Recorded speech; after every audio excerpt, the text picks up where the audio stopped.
pessoal, sejam muito bem-vindos à nossa unidade 3, essa é a nossa primeira aula.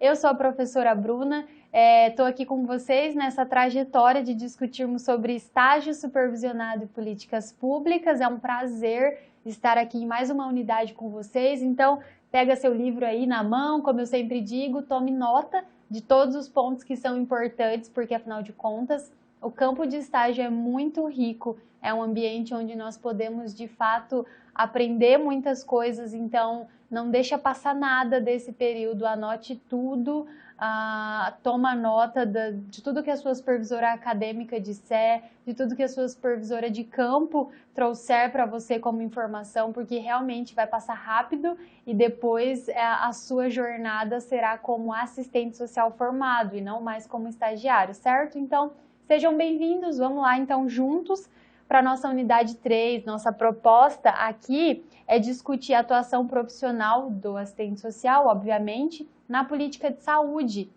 Então vamos lá, pessoal. O nosso objetivo da aprendizagem é proporcionar uma reflexão sobre o SUS, que é a política que nós temos aqui, universal de saúde no Brasil, e também pensar a proposta de seguridade social como direito de todo cidadão e dever do Estado, obrigação mesmo do Estado. Eu sempre brinco que o Estado não deve somente serviços para a população, mas deve também muita satisfação para nós, né? Nós já temos conversado sobre isso, sobre a importância de pensarmos uma atuação do Estado que não está vinculada à lógica do favor, da benemerência, da caridade, da boa vontade dos governantes, mas pensarmos, sobretudo, uma atuação que está voltada para a lógica do direito, da garantia de direitos que já estão previstos em Constituição Federal de 88 e não só lá, mas em outros também, em outras leis e outras regulamentações, no ECA, no Estatuto do Idoso, no Estatuto da Pessoa com Deficiência. Todas as pessoas que têm as suas peculiaridades ali, a criança em sua situação de desenvolvimento, tudo isso, nós precisamos entender tudo isso sobre a lente, através da lente do direito do cidadão e do dever do Estado, ou seja, não é caridade do Estado em relação... Nosso trabalho não é realizar a caridade através do Estado, nosso trabalho, ele está vinculado à garantia de direitos. Lembrando que direitos que não estão garantidos são perspectivas de direitos, até que eles sejam efetivados de fato na vida dessas pessoas que nós estamos atendendo no nosso campo de estágio, seja ele na assistência social, na saúde, no sócio-jurídico, na educação, na política de habitação, ok? Vamos juntos então, pessoal. Eu quero começar lembrando vocês sobre... A política de saúde, ela não é pensada isolada, né, de uma forma isolada. Ela é pensada a partir do tripé da Seguridade Social. Lembram disso? Nós sempre falamos, né, que existe um tripé. Qual é esse tripé? Ele é composto pelo quê, na verdade? Então, esse tripé da Seguridade Social, ele é composto pela política de saúde, pela previdência social e pela política de assistência social. Então, pessoal, gravem isso, vocês precisam dessa informação depois para os concursos também que virão, ok? Então, vamos lá. No artigo 194 da própria Constituição Federal, lembrando, pessoal, que aqui, quando nós falamos sobre a Constituição Federal, essa década de 80, finalzinho da década de 80, na verdade, e início da década de 90, esse foi um período marcado por grandes conquistas sociais. Nós tivemos ali, então, a organização da Carta Magna, né, que é a nossa Constituição Federal, e a partir dela, muitos outros direitos foram sendo conquistados. Então, a Lei 8080, por exemplo, que regulamenta os serviços do SUS, o próprio ECA, Lei 8069, é de 1990, 90, ela é de 1990 também. Então, pessoal, a partir daqui nós tivemos realmente alguns avanços expressivos no Brasil, na sociedade brasileira. Então, o que diz lá? Que a Seguridade Social ela compreende um conjunto integrado de ações de iniciativa de quem? Do poder público, não é da sociedade civil essa responsabilidade maior, ok? Existe a transferência de responsabilidades? Existe, mas a maior responsabilidade é do poder público, ok? E da sociedade destinadas a assegurar os direitos relativos ao quê? Justamente é o que a gente conversou, saúde, previdência e assistência social. Essas três políticas compreendem o tripé da Seguridade Social. Lembrem sempre disso, ok? Quando nós pensamos em saúde especificamente, nós precisamos entender que a Seguridade Social ela tem que ser vista como direito, fugindo da lógica do favor, como eu já disse, de todo cidadão e como dever do Estado, independente dos governantes que estiverem no poder, né? Nesse momento nós temos um governo, daqui a pouco nós teremos a mudança, mas independente disso, todos esses governos que vão passando pelo Estado brasileiro precisam levar em consideração todas essas normativas que já estão previstas na Constituição Federal, ok? Então não se esqueça, a própria Seguridade Social ela é fruto das lutas, dos movimentos sociais, nós já conversamos sobre isso também, que ocorreram durante o período de redemocratização do país, ou seja, é esse período que compreende ali o final da década de 80, final, tá, gente? E início da década de 90, porque a Constituição Federal, ela é do finalzinho da década de 80, ela é de 88. Certo? Então, nós precisamos lembrar que toda a organização política, nesse momento de efervescência do país, onde nós estávamos saindo de um período de ditadura militar que durou de 1964, quando nós passamos pelo golpe militar, até 1985. Então, nós precisamos considerar que esse período foi um período de muita repressão no país, de muita perseguição do pensamento político. Então, quando nós começamos a conseguir nos organizar, a gente fez isso e lançamos ali, né, nos organizamos com a Constituição da Carta Magna, na nossa Carta Magna, que é a Constituição Federal de 88, certo? Percebam como a organização da classe trabalhadora é importante no sentido de requerer direitos, certo, pessoal? Então, agora a gente já sabe que a política de saúde, eu tô muito chique com essa caneta, gente, agora vocês viram que a gente tá muito moderno, então a gente tá se adaptando a essas novas tecnologias, a partir de agora vai ser sempre assim, sempre coisas novas para vocês, então aproveitem daí e nós vamos nos adaptando daqui.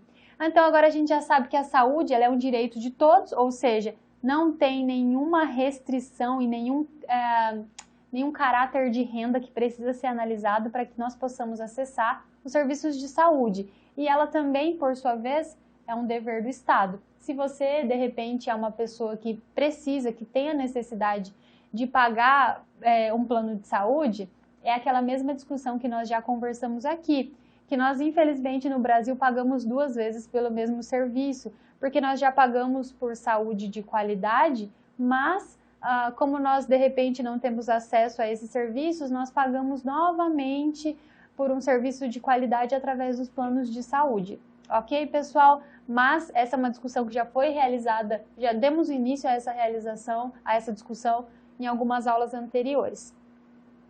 Sendo assim, o Estado é obrigado a ofertar saúde de qualidade para toda a população. Então, esse é um dever do próprio Estado e não das empresas privadas que vendem planos de saúde para nós. Essa não é a obrigação deles. Eles fazem isso porque eles entram na lacuna, na falta de serviços do Estado. Então, é o dever maior do Estado, ok? De que forma isso acontece? De forma universal e igualitária, ou seja, isso significa que qualquer pessoa que chegue até uma UBS, uma unidade básica de saúde, poderá ser atendida, mesmo que ela tenha um salário muito superior às pessoas que estão lá também na fila esperando por atendimento. Ela poderá ser atendida por quê? Porque a perspectiva de saúde no Brasil, ela é universal. Ela não vai analisar renda, por exemplo, que é uma diferença que nós temos, por exemplo, da política de assistência social. Ok, pessoal? Tá ficando claro essas diferenças? Anotem aí suas dúvidas. Então, quais são essas diferenças entre as políticas públicas do tripé da Seguridade Social? Então, quais são? Saúde, previdência e assistência. Qual é a diferença entre elas? Elas funcionam da mesma forma? Elas se organizam dessa mesma forma lá nos municípios e nos estados? Não, é diferente. Vamos ver então. A Previdência Social, por exemplo, ela está prevista no artigo 201 da Constituição Federal. Ela tem um caráter completamente diferente da saúde e da assistência. Primeiro porque ela tem caráter contributivo, né? A filiação obrigatória, o desconto é feito da nossa folha de pagamento. Então, o que ela cobre, afinal de contas, gente? Incapacidade temporária ou permanente de trabalho, maternidade, auxílio maternidade, né? Trabalhador em situação de desemprego, quando você é mandado embora do seu emprego, você recebe aquele valor depois. Salário família, auxílio reclusão e pensão por morte. Auxílio reclusão é aquele que foi bem problematizado há um tempo atrás para as pessoas que estão em situação de prisão. Então, a família fica como? Se aquela pessoa que era o mantenedor principal da casa está preso. Então, essa é uma outra discussão, mas a Previdência Social prevê essas garantias, ok? Quando nós pensamos na assistência social, nós vemos que ela está prevista no artigo 203 da Constituição Federal. Eu sinalizei os artigos aqui, pessoal, para vocês realmente ficarem curiosos de ver como é que o artigo está escrito certinho lá na íntegra. Eu não consigo colocar aqui para vocês, porque senão fica uma aula muito cansativa, onde nós ficamos apenas lendo os slides, né? Então, eu sinalizei ali para vocês, mas vocês podem depois ir lá, pegar a Constituição Federal, lá no site do Planalto, tem ela bem atualizadinha, e ler cada um desses artigos, todas as ressalvas e tudo que está posto ali, ok? Assistência social será prestada a quem dela necessitar. Olha só a diferença. A quem dela necessitar, independente de contribuição à Seguridade Social ou não. Então, independente de você ter um trabalho registrado em carteira, onde você tem um desconto mensal que acontece, a assistência social, a PNAS, que é a nossa Política Nacional de Assistência Social, ela organiza também os serviços dessa forma. É quem dela necessitar, ou seja, se você comprovar, se você estiver numa situação de vulnerabilidade social, você será atendido. Viu como é diferente da saúde, gente? Percebem? Vulnerabilidade